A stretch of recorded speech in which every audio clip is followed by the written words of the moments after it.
Guatemala's newly sworn president voicing hopes of a brighter future for a country in the grip of endemic violence. I am ready to make whatever sacrifice to defend the life of every Guatemalan.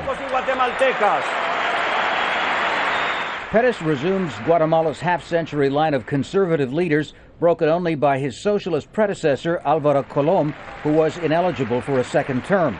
The retired general won a solid election victory by promising what he called a hard-fist approach toward criminal gangs.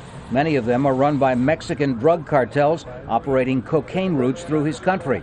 They've helped elevate Guatemala's homicide rate to 7th worst in the world. He's told Al Jazeera that security is his top priority.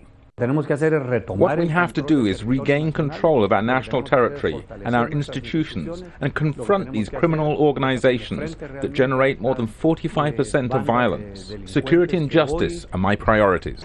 But just a day before his inauguration, gunmen killed a newly elected congressman who had faced death threats for talking to Perez about coming over to his party. It's the largest faction in the legislature, but lacks the supermajority needed to fast-track Perez's priority reforms. Perez devoted most of his inaugural speech to words of reconciliation, promising to bind the wounds still left by Guatemala's civil war that ended in 1996. More than 200,000 civilians died in the fighting, most of them indigenous Mayas. Today, more than 15 years after the peace was signed, we are aware that many of the causes of the conflict are still with us. But Perez also wants to legalize phone taps, hire 10,000 more police and undercover agents, and send his elite army commandos into the cartel-controlled north of the country. Perez's military career may also complicate his announced plan to ask the U.S. to resume military aid to cope with the drug cartels.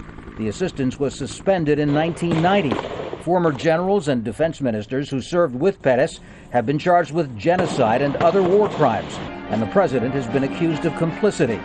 But U.S. officials have warned that before military assistance is restored, Perez must demonstrate he'll uphold UN-supervised human rights standards. Tom Ackerman, Al Jazeera.